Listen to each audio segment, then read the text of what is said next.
Everyone, home science tutorial में आप सभी का स्वागत है। आज का हमारा टॉपिक है किशोरावस्था में शारीरिक विकास। हम सभी ने एक कहावत सुनी हुई है, healthy mind resides in a healthy body, यानी कि स्वस्थ शरीर में ही स्वस्थ मस्तिष्क का विकास होता है। अन्य सभी डेवलपमेंट्स की तुलना में शारीरिक विकास सबसे ज्यादा इम्पोर्टेंट होता है और जिस बच्चे का शारीरिक विकास अच्छा होता है उसके अन्य विकास जैसे कि मानसिक विकास, बौद्धिक विकास, संवेगात्मक विकास, सामाजिक विकास, अन्य सभी विकास भी अच्छे ही होते हैं। तो चलिए पढ़ते हैं, हम शुरू करते हैं। आज का हमारा टॉपिक है किशोरावस्था में शारीरिक विकास। शारीरिक विकास पर आने से पहले जरूरी है, एक टर्म आती है हमारे सिलेबस में, वृद्धि स्फुरण।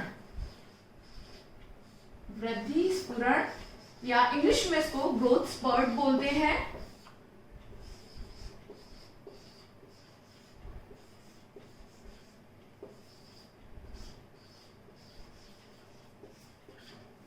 गर्भावस्था और शैशवावस्था के बाद वृद्धि विकास की जो दर है वो बाल्यावस्था में, चाइल्डहुड पीरियड में स्लो हो जाती है, धीमी हो जाती है। और उसके बाद जैसे ही किशोरावस्था आती है तो वृद्धि और विकास की दर तीव्रतम होती है। तो इसी वृद्धि और विकास की जो तेज दर होती है इसे किशोरावस्था का वृद्धि स्फुरण कहा जाता है। बोर्ड एग्जाम्स में भी पूछा जाता है किशोरावस्था का वृद्धि स्फुरण किसे कहते हैं।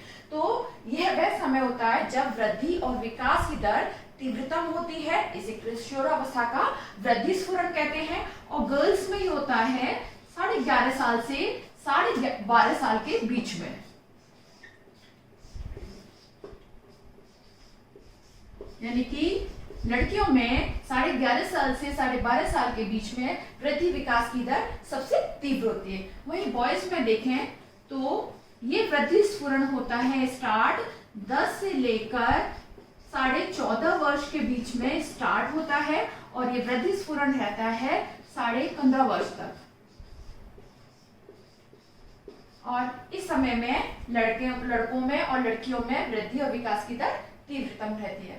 इसके बाद हमारा मेन टॉपिक आता है किशोरावस्था में शारीरिक विकास। इस शारीरिक विकास को हमने अलग अलग सब हेडिंग्स के रूप में पढ़ेंगे। 4 सब हेडिंग्स में हमने इसको बांटा है, किशोरावस्था में शारीरिक वृद्धि और विकास को।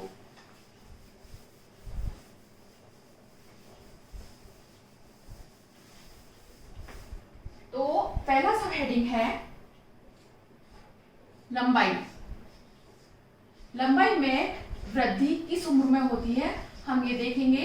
तो लंबाई में वृद्धि होती है, कोशिकाओं की संख्या में तेजी से विभाजन हो रहे हैं और कोशिकाओं की संख्या बढ़ रही है और इसी के कारण से लंबाई में वृद्धि होती है। तो गर्ल्स में यदि मैं बात करूं लंबाई के बढ़ने की तो 10 से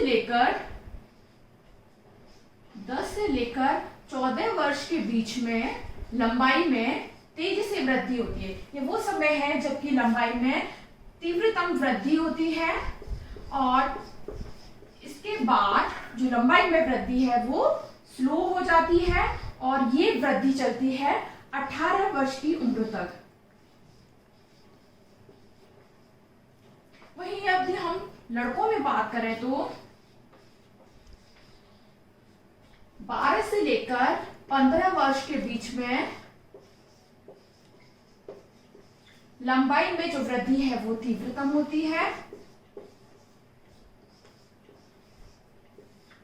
इसके बाद लंबाई में जो वृद्धि की दर है वो स्लो हो जाती है और ये लंबाई में वृद्धि चलती है 21 वर्ष तक। यानी कि लड़कों में जो लंबाई में वृद्धि है उसकी अंतिम सीमा होती है 21 वर्ष तक और लड़कियों में 18 वर्ष की उम्र तक ही लंबाई में वृद्धि होती है। इससे पहले यदि हम देखें तो 10 वर्ष की उम्र तक के लड़के और लड़कियां दोनों लंबाई में समान प्रतीत होते हैं। इसके बाद लड़कियों में किशोरावस्था पहले आती है, यौवनारंभ पहले शुरू होता है। इस कारण से लड़कियों में 10 वर्ष की उम्र के पश्चात ही लंबाई में तेजी से वृद्धि होती है जो कि 14 वर्ष की उम्र तक रहती है। इसके बाद लंबाई में वृद्धि स्लो हो जाती है और ये लंबाई में जो वृद्धि का अंतिम समय है यह रहता है 18 वर्ष तक। वहीं लड़कों में 12 से 15 वर्ष के बीच में लंबाई में तीव्रतम वृद्धि होती है, उसके बाद लंबाई में वृद्धि स्लो हो जाती है और लंबाई में वृद्धि की जो अंतिम समय सीमा है वो है होती है 21 वर्ष तक। इसके बाद हमारा नेक्स्ट सब हेडिंग है वजन। वजन में वृद्धि किस प्रकार से होती है यह हम देखेंगे।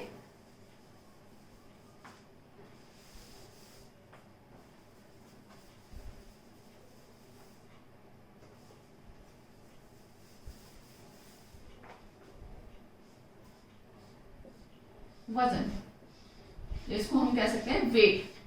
वजन में वृद्धि का मेन कारण क्या होता है? वजन में वृद्धि का मेन कारण है कि शरीर पर तेजी से वसा की जो परत है उसका जमाव हो रहा है, fat deposition in the body, ये होता है। इसके अलावा जो बोन्स हैं उन पर कैल्शियम का जमाव हो रहा है, इसे कैल्सिफिकेशन की क्रिया कहते हैं या हिंदी में इसको खनिजी भवन की क्रिया कहते हैं, जिसके कारण जो हड्डियां हैं उनकी आंतरिक संरचना में परिवर्तन होता है तथा किशोरावस्था में जबकि वृद्धि हो रही है तो उनके आकार में भी वृद्धि होती है। इसके अलावा पेशियों की जो संख्या है, पेशी ऊतकों की संख्या है, उनकी मात्रा है, उसमें भी वृद्धि होती है। तो लड़कियों में वजन में वृद्धि सर्वाधिक होती है 10 से 15 वर्ष के बीच में। गर्ल्स में सर्वाधिक जो वजन की वृद्धि है वो 10 से 15 वर्ष के बीच में होती है, जबकि लड़कों में जो वृद्धि होती है ये होती है 13 से 16 वर्ष के बीच में।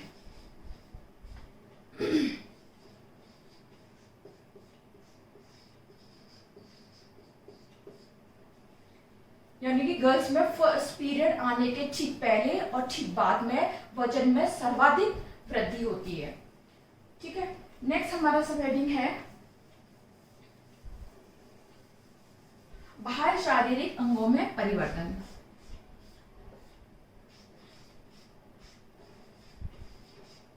बाह्य शारीरिक अंगों में परिवर्तन।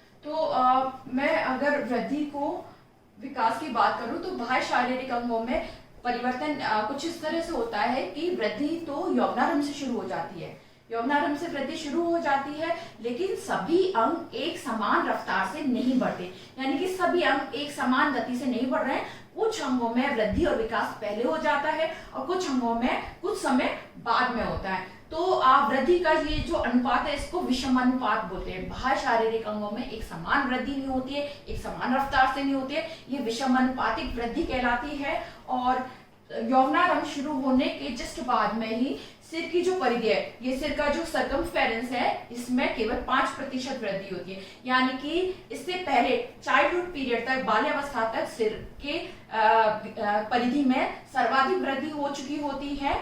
केवल 5% की जो वृद्धि है वो किशोरावस्था में होती है।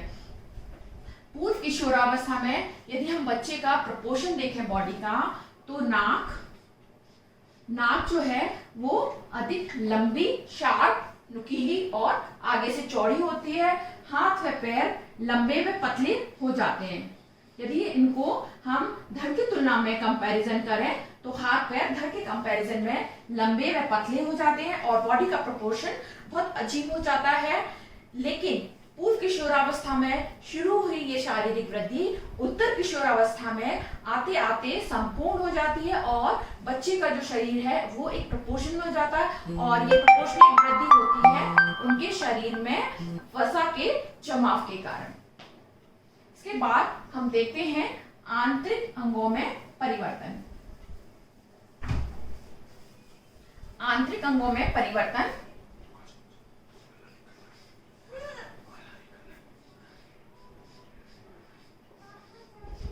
आंतरिक अंगों में परिवर्तन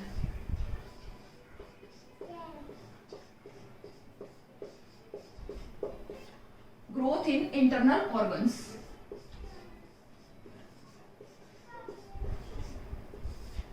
तो जैसे बाहर बाहरी शारीरिक अंगों में वृद्धि हो रही है, ठीक वैसे ही आंतरिक अंगों में वृद्धि होती है, लेकिन ये एक प्रपोर्शन में होती है। जैसे ही लंबाई में वृद्धि होती है, तो अगर मैं पाचन तंत्र की बात करूं तो आमाशय की जो भोजन को ग्रहण करने की क्षमता है, यानी स्टोर करने की जो कैपेसिटी है आमाशय की, वो भी बढ़ जाती है। यानी कि आमाशय लंबाई में बढ़ जाता है और बाहर नाल की जो मांसपेशियां हैं उनकी आंतरिक अंगों की मोटाई बढ़ जाती है, वो और मजबूत हो जाती है। तो पाचन तंत्र में देखा हमने, पाचन तंत्र में आमाशय में और आंत इन सभी अंगों में होती है। उसके बाद आता है रक्त परिसंचरण तंत्र। रक्त परिसंचरण तंत्र का सबसे इंपॉर्टेंट अंग होता है हृदय। हृदय के आकार में वृद्धि हो जाती है और हृदय से शरीर के विभिन्न अंगों को रक्त ले जाने वाली धमनियों और विभिन्न अंगों से अशुद्ध रक्त को हृदय तक लाने वाली शिराओं, इनकी जो आंतरिक दीवारें हैं वो मोटी और मजबूत हो जाती है। इसके बाद यदि हम बात करें छाती की चौड़ाई में वृद्धि हो रही है, तो फेफड़ों के आयतन में वृद्धि हो जाती है। उनकी ऑक्सीजन को, कार्बन डाइऑक्साइड को जो ग्रहण करने की कैपेसिटी है वो बढ़ जाती है। जनन अंगों में यदि मैं बात करूं तो चाइल्डहुड पीरियड में जो ग्लैंड्स मोर इम्पोर्टेंट थी, ये सब बहुत ज्यादा इम्पोर्टेंट थी, अब वो सबऑर्डिनेट्स हो जाती हैं और इसके अलावा दूसरी ही ग्रंथियां वो अधिक एक्टिवेट हो जाती है, जैसे कि जनन ग्रंथियां एक्टिवेट हो जाती हैं, थायराइड ग्रंथि, एड्रिनल ग्रंथि। तो ये हमने आज शारीरिक विकास के विभिन्न पहलुओं को देखा। लंबाई में किस प्रकार से वृद्धि होती है, वजन में, बाह्य शारीरिक अंगों में परिवर्तन और आंतरिक अंगों में परिवर्तन। तो यदि आपको आज का वीडियो पसंद आया है, आपके लिए उपयोगी है, तो इस वीडियो को लाइक करें और सब्सक्राइब करें, अपने दोस्तों के साथ ज्यादा से ज्यादा शेयर करें। धन्यवाद।